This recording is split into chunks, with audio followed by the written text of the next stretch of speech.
Радвам се да бъдем заедно в тази сесия, I am happy and privileged to be here together with you, в която ще говорим за църква where we'll speak about church. и за подтемата струва ли ти нещо скъпо? And our subject will be, does it cost you something expensive? Вярвам, че Бог има много ценни неща, които ще сподели с нас чрез духа си, в нашия дух, в нашето сърце. I believe God is going to share a lot of precious things in our spirit and Така че our нека да hearts. започнем с молитва. So let's start with a prayer.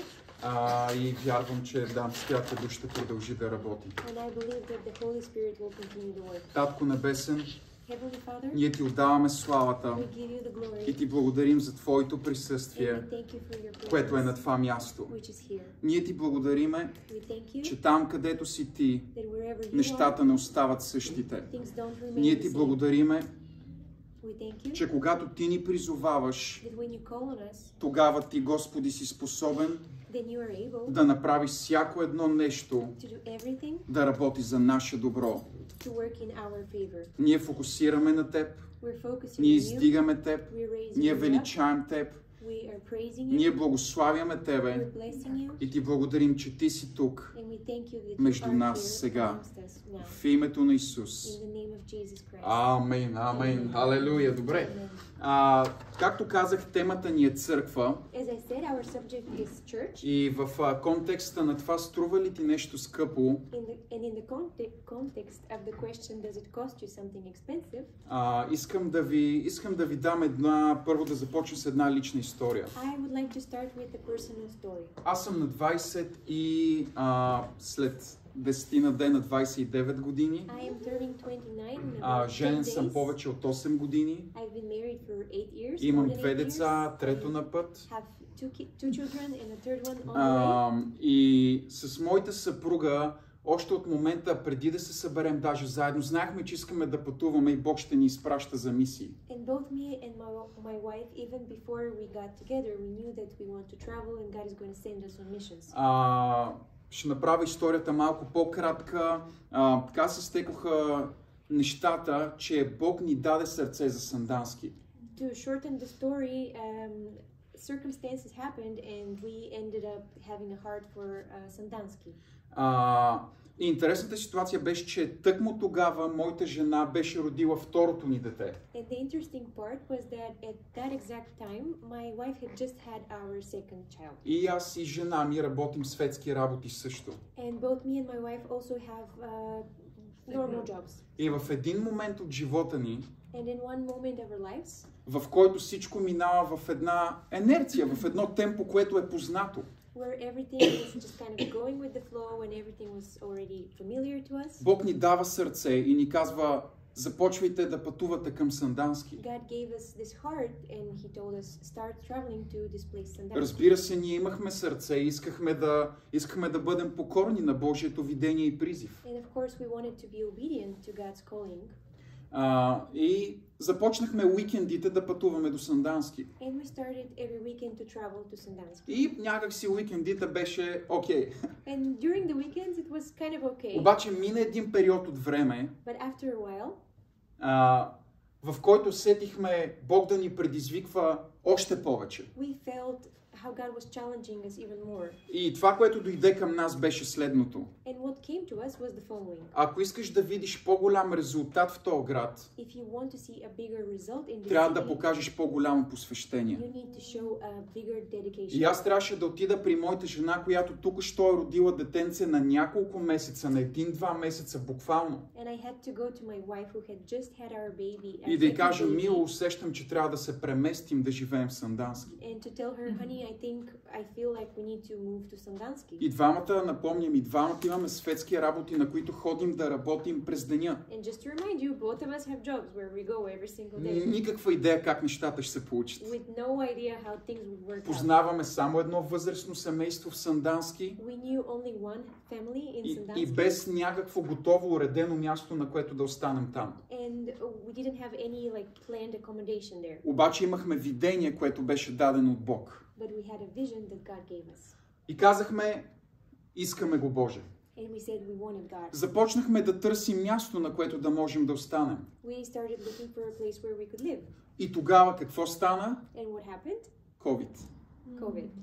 И си казах, о, може би отпада всичко. And I told myself, well, maybe it's all like we're just gonna let it slide. Най-вероятно, до тук ще са нещата, това беше с местенето. This is where it ends. Yeah. Okay. Thank you. Имаше забрани колко ще се събирате, къде ще се събирате, въобще може ли да се събирате. Обаче Божия призив не се беше променил. Бог каза, отивайте. И ние, окей, Боже, тръгваме. Преместихме се в Сандански. И това, което стана е, че и на двамата, поради това преместване, ни казаха, че можем да работим от което и място да поискаме.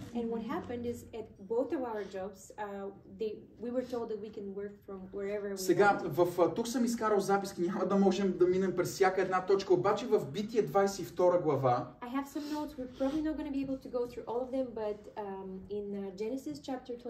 Бог каза на Аврам, излез от отечеството си, излез от земята си, излез от комфортната си зона. Излез от инерцията, на която си свикнал нещата да се случват. Защото аз имам нещо друго за теб, аз искам да те разтегна. И това, което много пъти Божия призив, когато той дойде към нас, изисква, е нещо скъпо за нас. Защото когато то ни струва нещо скъпо, тогава има на какво Божия огън да падне. Започнахме църквата с двама човека на една пейка в Сандански. В момента за 3 години наемаме най-голямата зала в Сандански. Имаме над 30 деца, разделени в 3 различни групи. Имаме младежко служение. Age gaps. We have a youth ministry. И Бог продължава да върши чудеса. And God continues to do miracles. Сега, в това време на COVID имаше момент, в който от фирмите, Now, during COVID, there was компаниите, за които работим, at a certain point, the companies that we worked for, те казаха, задължително е всеки един да се върне в офиса вече, за да продължим тимбилдинга. They said, now we're going to have to bring everyone back to the office so we can build our team. И аз говорих с моята менеджерка. And I spoke with my manager. И казах, виж, знаеш, че водим църква в Сандански. You know that me and my family Ако трябва да избирам дали да остана, and if I have to choose whether or not to stay at the или да се върна на работа, whether or not to stay in the city or to come да знаеш, back to че не съм сигурен кое ще избера. Just to let you know, I don't know which one I'll choose. И тя каза, виж какво. And she said, look. Ще ходатайствам за тебе, ще говоря за тебе към преките директори на компанията. I will speak on your behalf to my managers. Да може да направим изключение за теб. И да продължиш да си работиш откъдето си искаш. Виж, когато Бог те призовава на дадено място, тогава Той прави нещата от невъзможни във възможни. Обаче, кога е момента, в който ние започваме да виждаме това да се случва? Когато това ни е струвало нещо скъпо. Когато това ти струва домашния комфорт, когато това ти коства да отидеш в град или място, в което нямаш познати, нямаш приятели, на място, на което въобще не си знал в началото как ще се наредат работа с място за живеене. Обаче, въпреки това, ти виждаш какво Бог прави за тебе. Вижте, искам да прочетем нещо във 2 Царе 24 глава.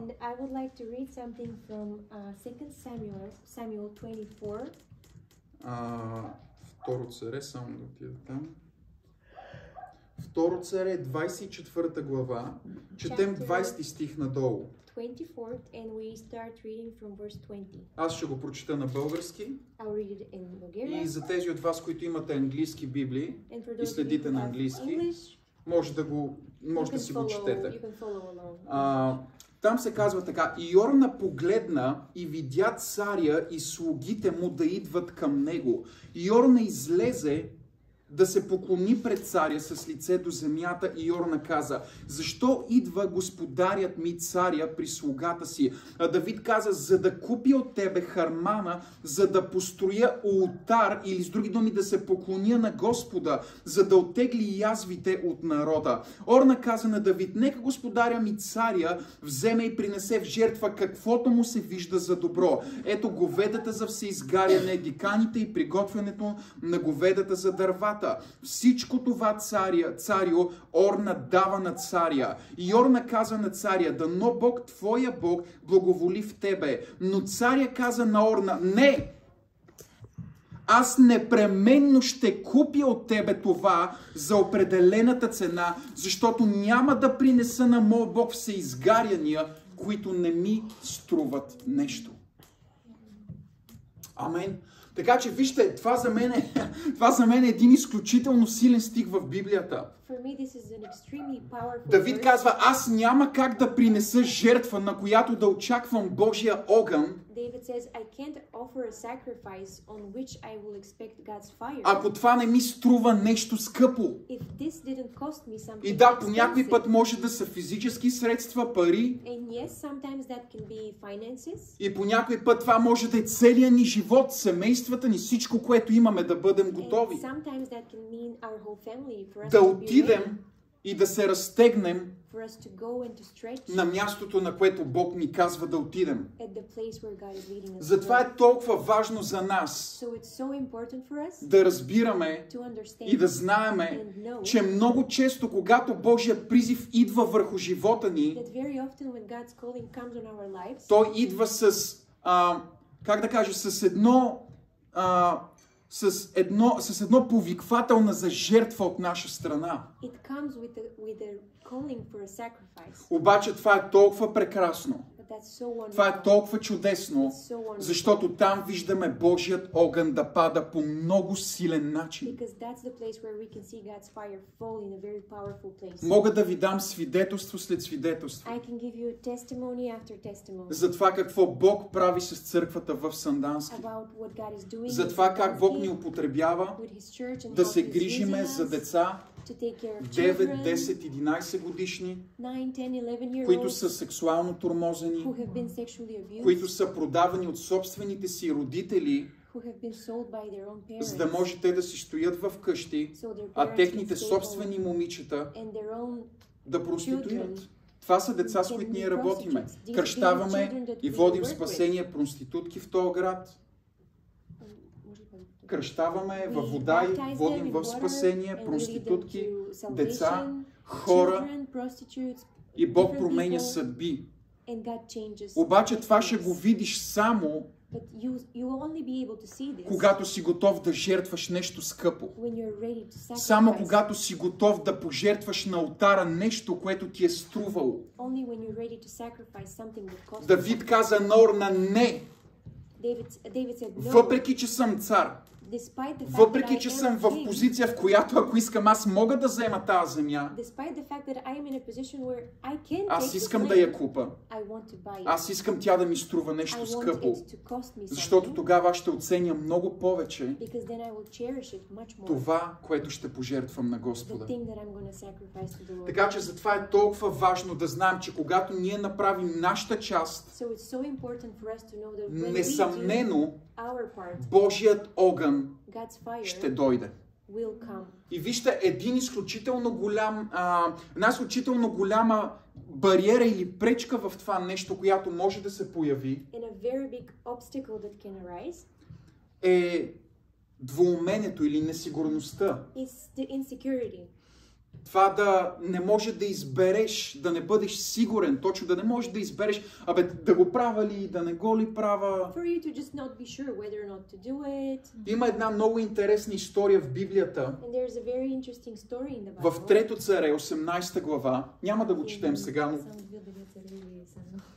First Kings, 18 chapter. И там става въпрос за Илия. Пророк Илия. един от любимите ми герои в Библията. Той се качва на планината Кармил, за да предизвика Вааловите пророци.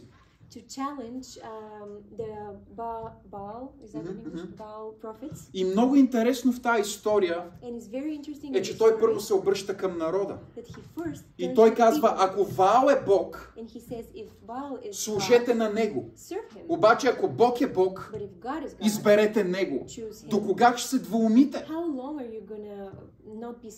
В един английски превод на Библията, в The Message превода на Библията, там се казва, до кога ще бъдете като разчекнати с два крака, така и така. Така няма как да вървиш напред. Не може да се двоумиш, не може да се съмняваш. И в същото време да вървиш напред позитивно в посоката, която Бог има за тебе. Илия каза, не се колебайте. До кога? До кога ще се колебаете между две мнения? И вижте, замислете се, Илия се качва сам на планината Кармил в присъствието на много голям брой Ваалови пророци. И по-човешки може да изглежда, че математиката не се получава. Обаче, Илия виждаше нещо в духа, той знаеше нещо вече, той вече имаше взаимоотношение с някой, който да може да освободи това, което той вижда в духа, да го освободи в естественото. Сега, какво общо има това с църквата, ще кажеш? Когато Бог ни изпрати в Сандански, Той ни изпрати с видение, в което този град да бъде треснат с Божието присъствие. И сега представи си, че Бог ти дава това видение и ти отиваш в Сандански, има двама човека на пейката, след това ти отиваш да раздаваш, да благовестваш, да раздаваш, да свидетелстваш на хората по улиците. И не виждаш първоначално кой знае какъв плод. Имаше един момент, в който седнах на една пейка в Сандански и си казах, Боже, какво се случва? Защо това, което виждам в духа и имам като видение, изглежда не сме там? И тогава само едно изречение дойде към мене в духа ми. Това, че не виждаш нещо да се случва, не означава, че то реално не се случва. И знаеш ли, това е според мен едно от най-трудните неща в служението. Да знаеш огромното видение, което Бог ти дава, обаче в същото време да виждаш с едно нивото, на което се случват нещата. Обаче, въпреки това, да продължиш по начина, все едно, който нещата се случват точно така, както ги виждаш в духа. И виж, ако успееш да продължиш по този начин, резултата няма да закъснее. Казвам ти, резултата няма да закъснее. Резултата, който Бог има за твой призив, за твоето служение, за твоята църква, няма да закъснее. От място, на което имахме двама възрастни човека на пейката, стигнахме до там, че да се молим за директори на училища и детски градини. И започваш да виждаш това, което е в духа, да започва да се манифестира, да се проявява в естественото. Това е само защото не си се отказал, когато ти е трябвало да струва нещо скъпо, обаче после Бог отговаря с огън. But then God answers with fire. Така че аз искам да ви насърча в тази сесия. So I want to encourage you in this session. Не се страхувай. Don't fear. Не се съмнявай. Don't doubt. Не се колебай. Don't, когато Бог те призовава. Don't wonder about when God is calling you. Да дадеш нещо скъпо. To give something that costs you something. Да жертваш нещо от себе си. To sacrifice something. Защото дори по-човешки да изглежда несигурно, in доверието в Бог God е най-сигурното нещо. Thing. Той знае най-добрата работа за тебе. Той знае най-добрата квартира за тебе. Той знае най-добрите хора, с които да те свърже. Той знае най-добрите връзки, които да направи в живота ти. Обаче първо трябва да струва нещо скъпо за нас. Изследвайте и вижте Божите герои в Библията. Examine and see from the heroes in the Bible. Всичко започва с това отиди. Everything starts with go. Всичко започва с стани. Become, stand up. Отиди на това място. Go to this place. Разчупи комфортната си зона. Break your comfort Премести се от мястото, на което си свикнал нещата да се случват. Move out of the place where you're used to. Защото ако ти го направиш, ти ще видиш резултата, ти ще видиш видението, ти ще видиш изпълнението на това, което Бог има за тебе. Така че аз искам да ти кажа, това да ти струва нещо скъпо, to give something that costs you, означава, че ще видиш Божията слава много скоро, изявена по силен начин. Още една история. Аз обичам да давам истории. Харесват ли ви? Искате ли? Съвсем наскоро, преди 2-3 седмици, служих в Сандански и усетих, че трябва да посея в едно семейство в църквата. Сега проблема беше, че това бяха едни от последните ни пари, които ни бяха останали. И аз си казах, окей, горе-долу давам ги тия. Ще посея в това семейство. И с другите ще успеем да се оправим. После ме бяха поканили на една конференция. И усетих, че трябва да посея в едно семейство отвъд тия, които имахме в нас.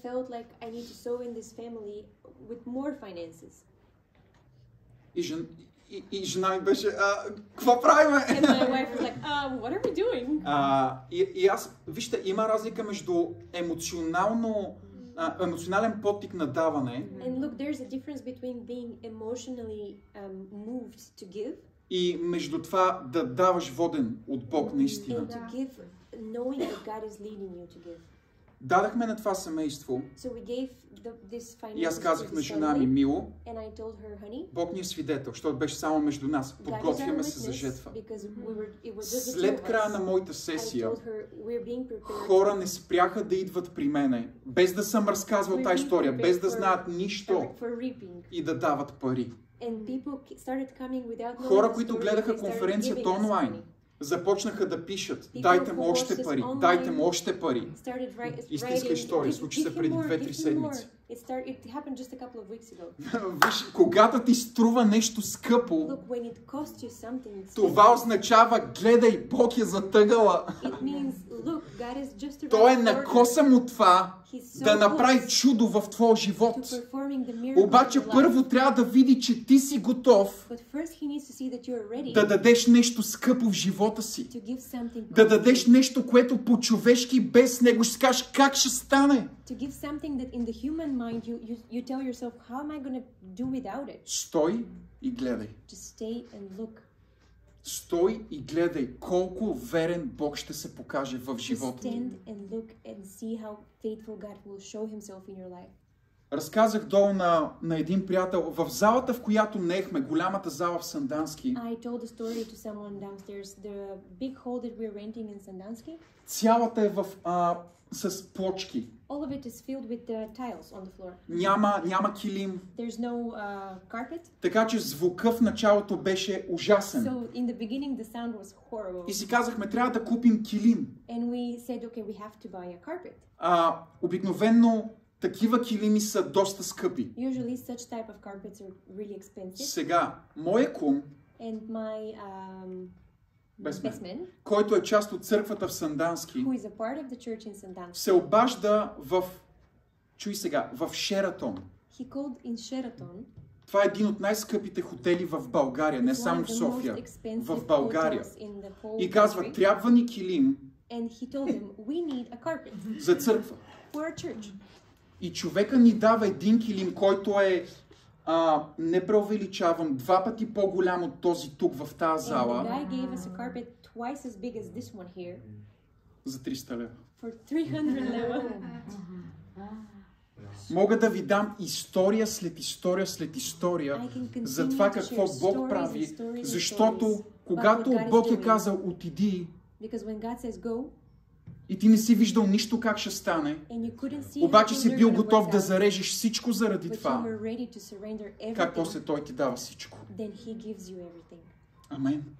Така че въпросът е, че много пъти не че Бог не ни говори, не че Бог не ни предизвиква, не че Божия призив не идва, не че Божите чудеса не са там.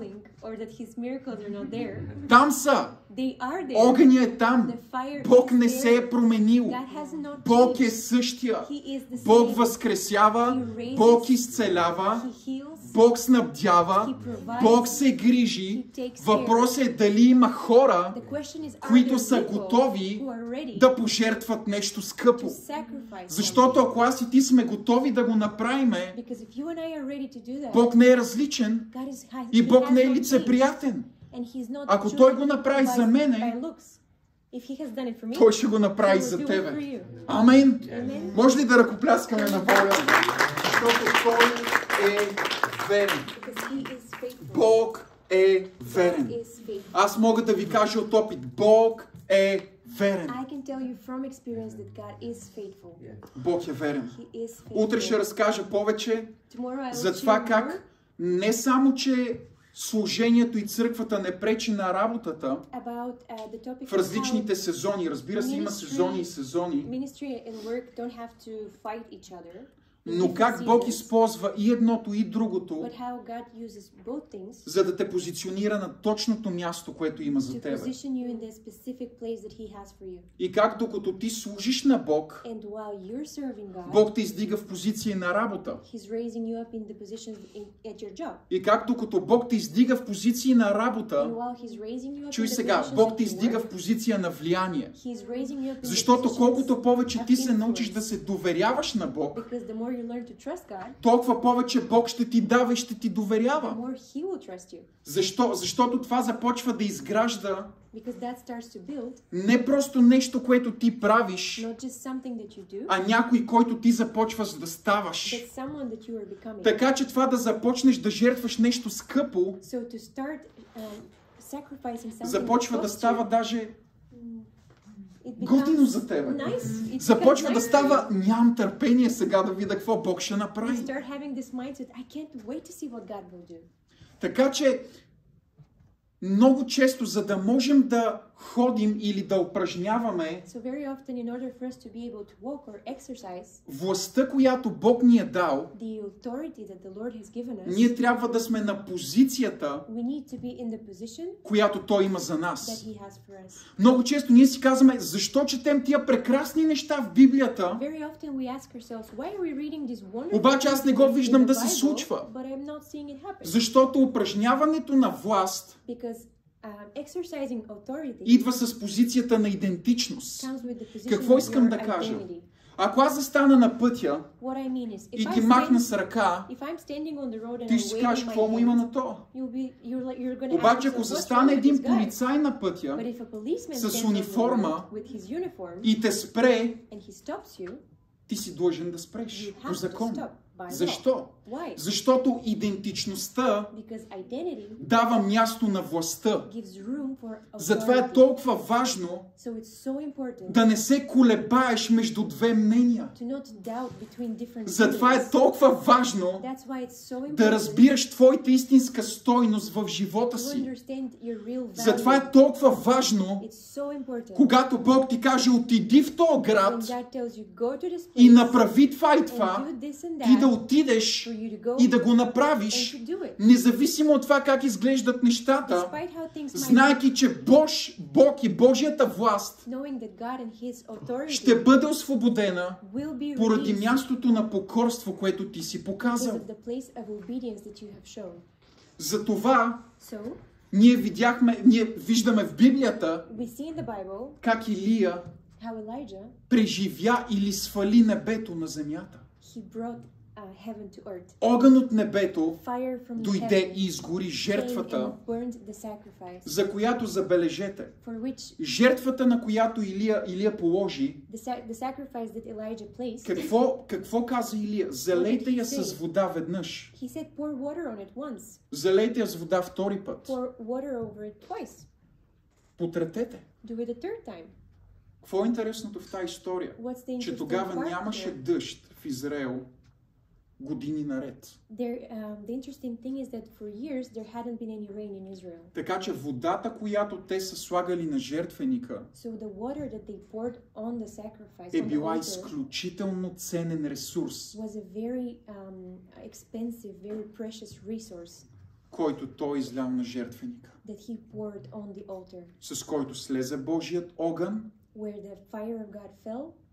и едно действие на покорство довежда следващо. Сега Илия каза, отиди, каза на Ахав. Отиди и бързай да се върнеш в града. Защото се чува и се задава голям дъжд, изобилен дъжд. Толкова много има и в тази история. Отново Илия пророкува или вижда нещо, усеща нещо в духа, което в естественото няма проявление. Той изпраща слугата си и казва, отиди и виж, отиди и виж, отиди и виж. И по-човешки кажеш, брат, няма бе. Ще си кажеш, то сандански нищо не става. Ама това беше в началото. Точно така изглеждаше. Нищо не става. Нищо не става. Обаче Бог ти казва, отиди и говори. И говори. За първата ни година, първата ни зала, която наехме, беше голяма, колкото е тази редичка и така с столове. За една година над 50 човека дойдоха в църквата. И след това ние наехме най-голямата зала, която ви казах, която е със статутна зала в Сандански. Едно място на покорство продължава да отключва Божиите чудеса, Божиите знамения, Божия призив на мястото, на което си. Сега, какво стана? Бог доведе при нас, спаси се едно момче, което е композитор.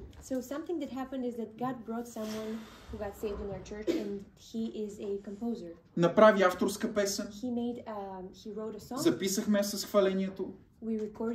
Пуснахме в социалните мрежи. Отивам аз в работа, имам среща с моята менеджерка. Тя ми казва, чудесна песен. Тя ми е в плейлиста.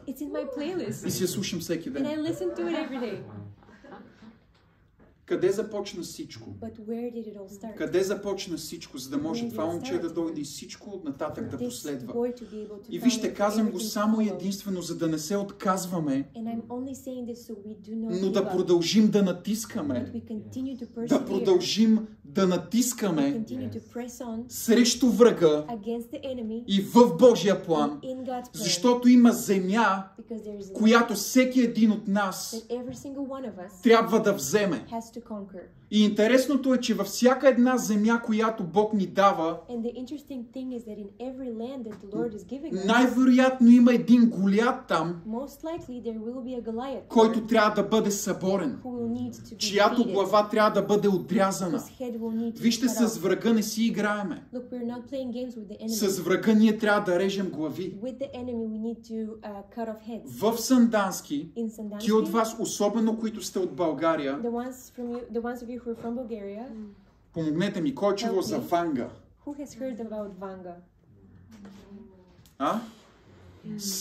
Започнахме молитвени събрания. Жена ми се моли и казва, усещам нещо за тебе. И тя казва, да, Кръстина, съм от Ванга. Усещам нещо за тебе. Да, Ванга е пророкувала за мене. Много хора, които имаме дори в момента от църквата в Сандански, са имали такъв, съжалявам, интеракшн, такава връзка с такава духовна нечистота. И ето сега Бог идва с острото на меча, за да каже, тази земя е моя. Това място е мое. Голиат трябва да отстъпи назад. Не само трябва да отстъпи, той трябва да бъде сразен. Трябва да бъде победен. Така че ние трябва да се научиме не как просто да гоним врага по-надалече. Ние трябва да се научиме как да мачкаме врага. Чети Стария Завет и виж как Бог дава поръчение, дава заповед на царете. И им казва, отиди и ги преследвай, докато не ги изтребиш всичките. Защо? Защото ние не искаме да оставаме място на дявола. Ние не искаме, абе брат, тук на 70% сме добре. Не, Божия план е план на пълнота. Божия план е план на пълна победа.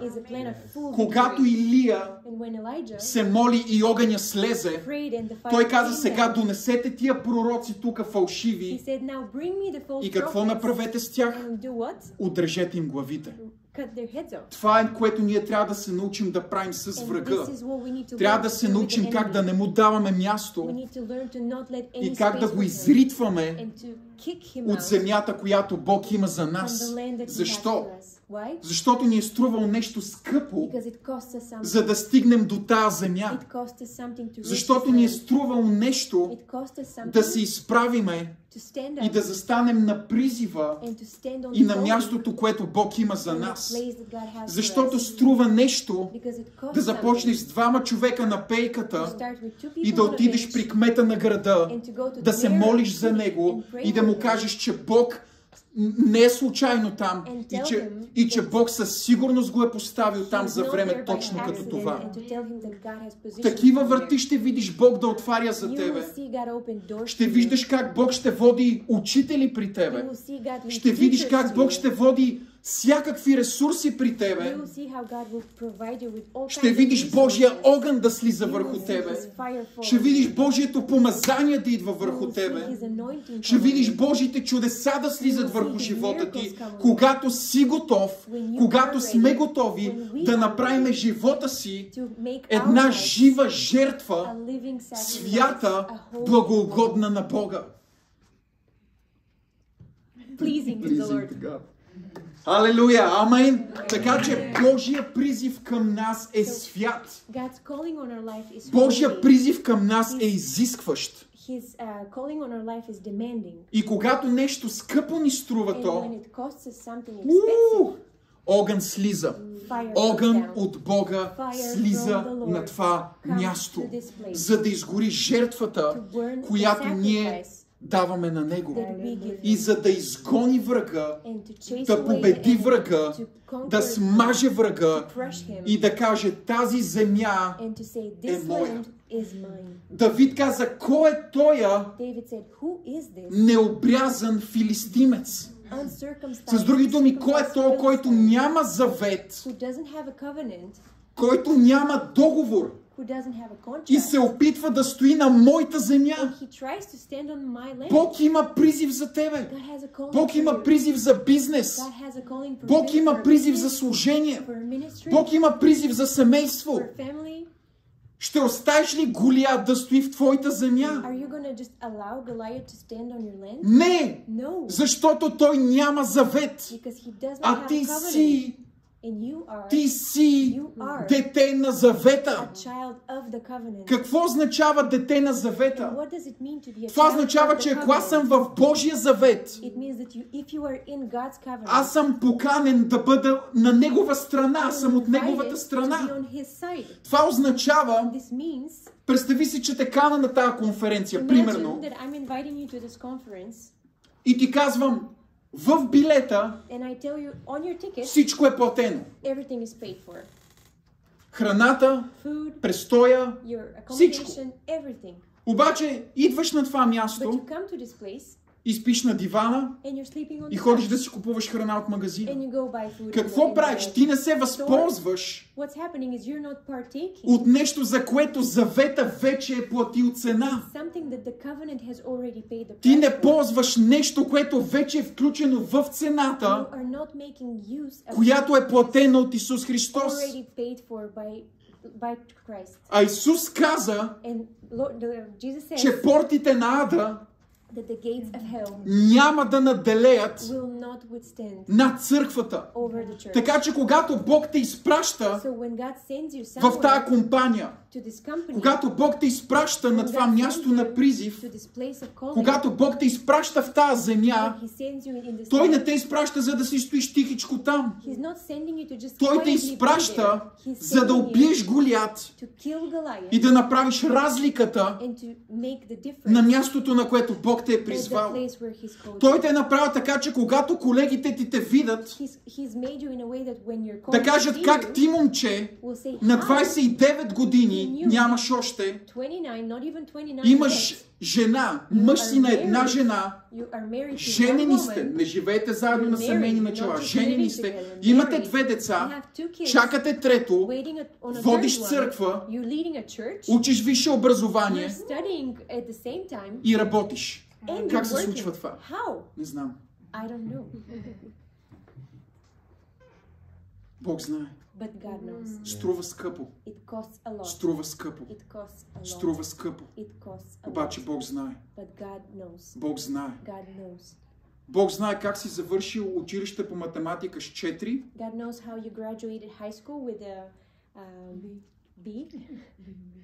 Не знаеш за 3.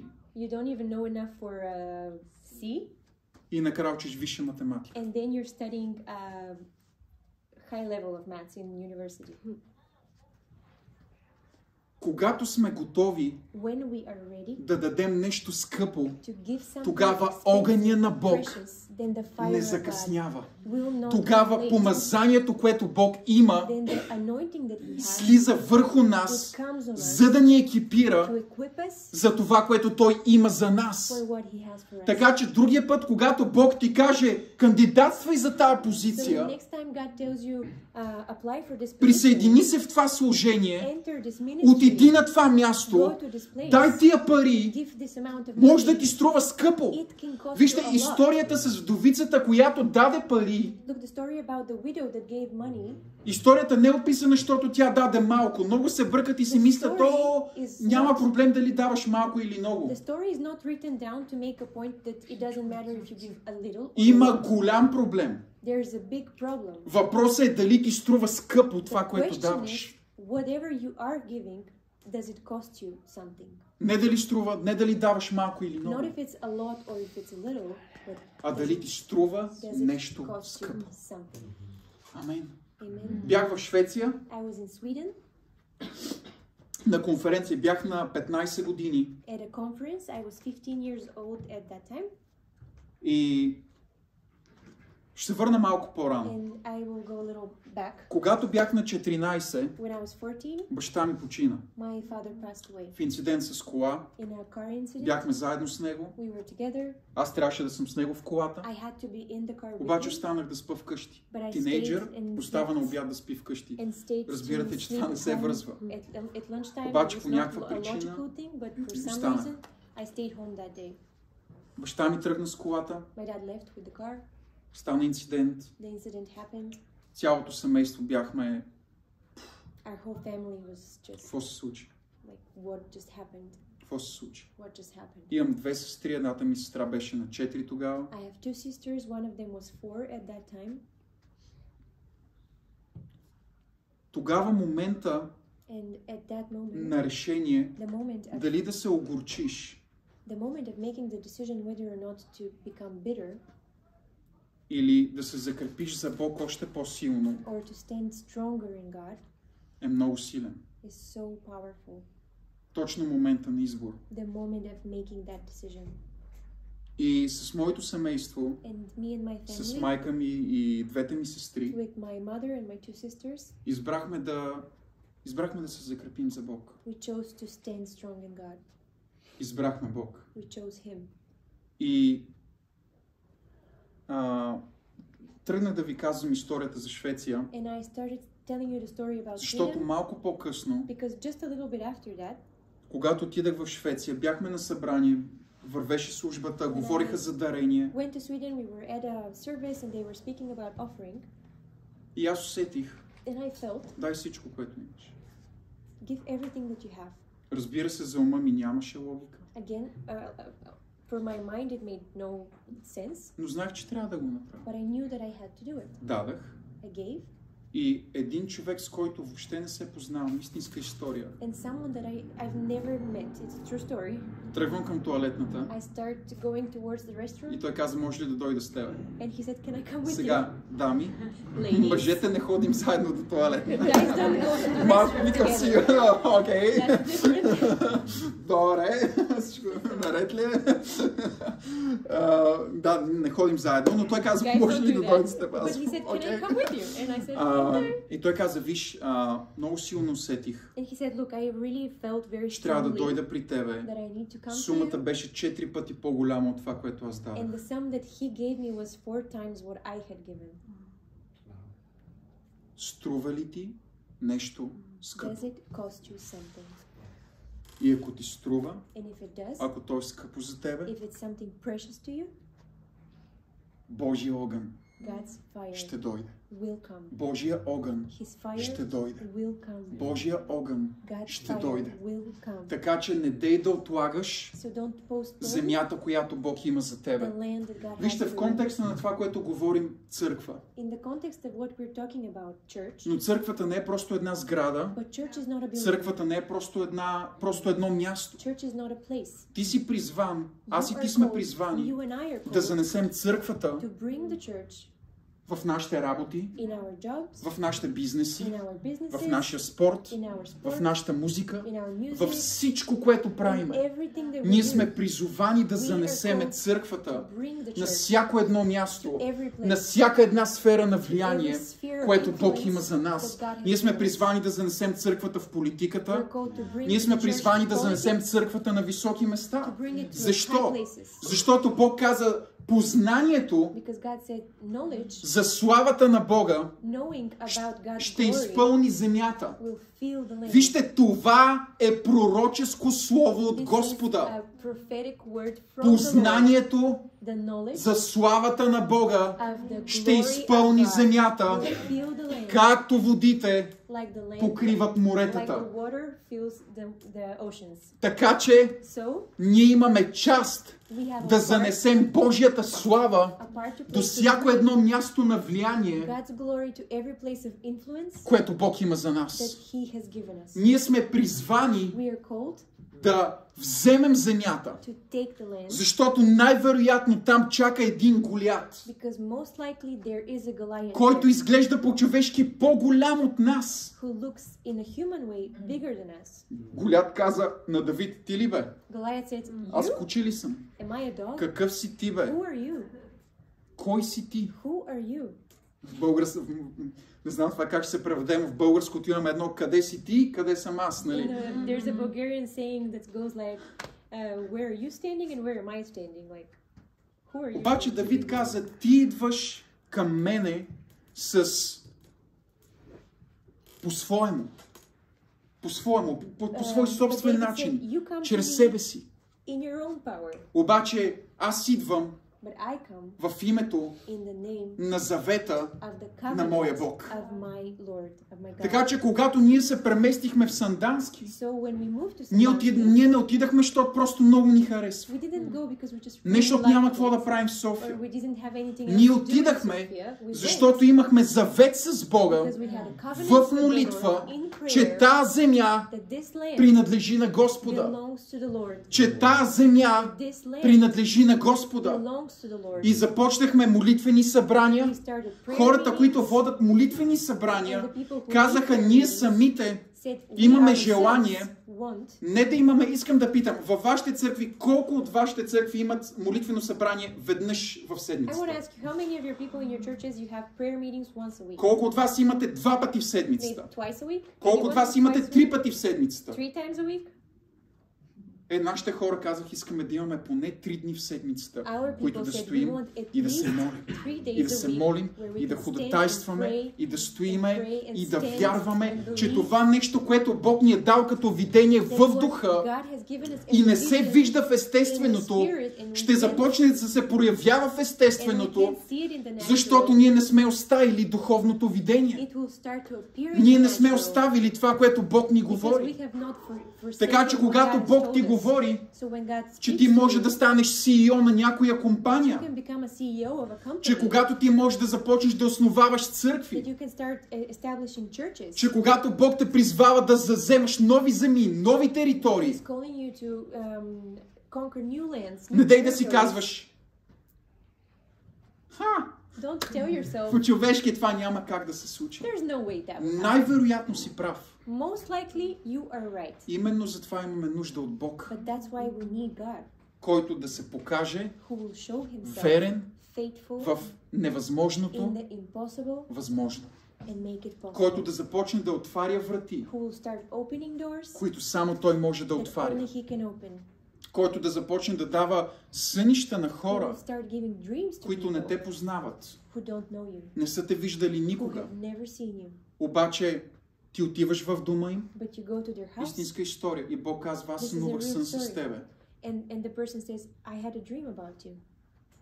Започваш да се молиш и Божието присъствие слиза на това място. Така че не дей да отстъпваш земята, която Бог има за тебе.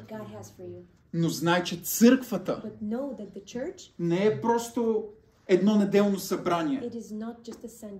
Не омаловажавам, неделните събрания са изключително важни събрания. Но те не спират просто там. Бог има за нас да занесем това, което преживяваме там, на мястото, на което Той ни е поставил. Обади ми се мениджърката преди около месец и половина и ми каза, аз няма да съм ти менеджерка повече. Местят ме в друг екип. Радвам се за времето, в което бяхме заедно. И аз казах, окей, може ли аз да кажа нещо? Накрая, тя каза, да, разбира се. Благодарих и казах ти, благодаря за всичко, което ти направи за мен, че се застъпи за мен. Сега може ли да се помоля за теб? По телефона. Тя каза, да.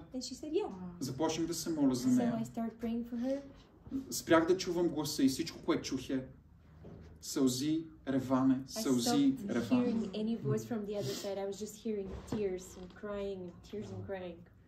Вземи земята, която Бог има за тебе. Онзи ден, буквално ония ден, бях във фирмата, в офиса и имах работа до HR. Много колеги бяха в офиса. Всеки един от тях And every single one of them как е сандански. came and asked, how is Никой не ме пита как е работа. Бог ми е свидетел. Никой не ме пита как е на работа, имаш ли трудности. Никой не ме пита как е сандански. Как е църквата? Какво се случва там? Как върват нещата? Започваме да си говорим с една колежка. Тя каза, аз в момента ще купа земя близо до Сандански и ще построя манастир. Какво започваш да правиш? Започваш да промениш атмосферата. Започваш да носиш църква в една земя, в която си убил Голиат. Започваш да носиш църква и присъствието на Бог. Свършваме след малко. На едно място, което трябва да влезеш с острото на меча и да не даваш никакво място на дявола. Да не даваш, казах, никакво място на дявола. Защото Бог има земя за тебе. Бог има призив за тебе. И когато ти покажеш вярност към този призив, ти ще видиш небето отворено. Ти ще видиш Божията слава. Ти ще видиш Божиите ангели. Ти ще видиш Божиите чудеса. Ти ще видиш Божиите ресурси. Ти ще видиш Божия човек за тебе. Ти ще видиш децата, които Бог има за тебе. Ти ще видиш поколенията, които Бог има за тебе. Ти ще видиш реките на жива вода, които Бог има за тебе. И ти ще видиш как ти ставаш завоевател на една нова земя.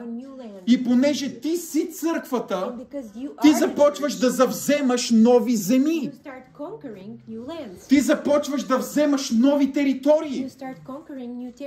Божия план за църквата никога не е бил да бъде на 4 стени.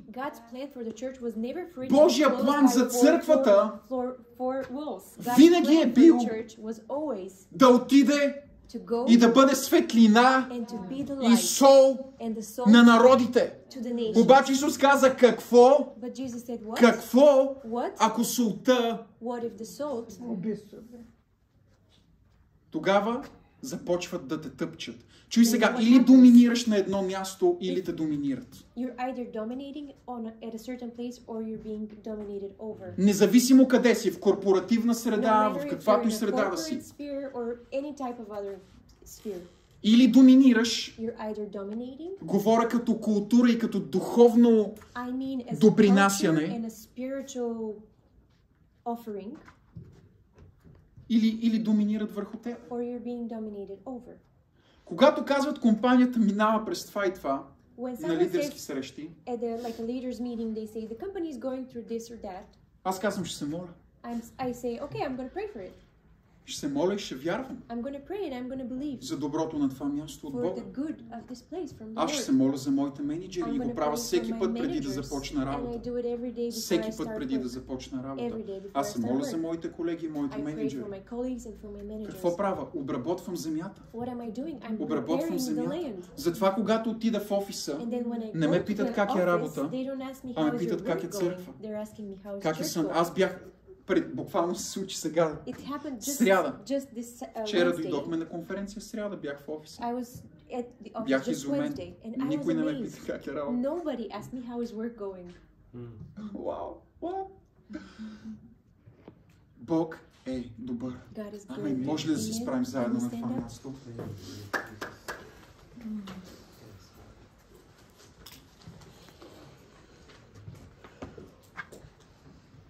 Аз вярвам да погледнеш на себе си по начина, по който Бог те вижда. Не се вижда и малък. Не се вижда и незначителен.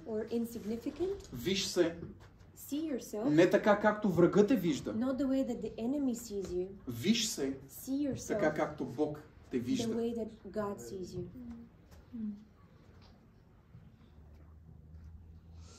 Защото само когато ти знаеш твоята идентичност,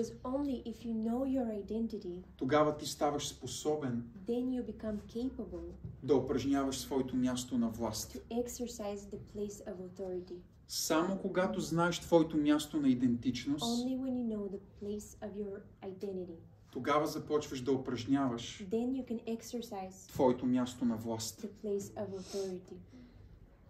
Исус, ние издигаме Твоето име точно сега. Jesus, we lift your name right now. Аз Ти благодаря, I thank you че на това място that at this Ти си place призовал you have called съживители. revivals. Ти си призовал You have called реформатори. reformers. Ти си призовал You have called хора people като Мартин Лутер. like Martin Luther. Ти си призовал хора, You've called people които да променят историята. who will change history. Ти си призовал хора, You've called people които да завземат нови земи. who will conquer new lands. Ти си призовал хора, You have called people които да вземат нови територии. who will conquer new И territories. точно сега And right now, аз изговарям настъпване в името на Исус. I speak a stepping in.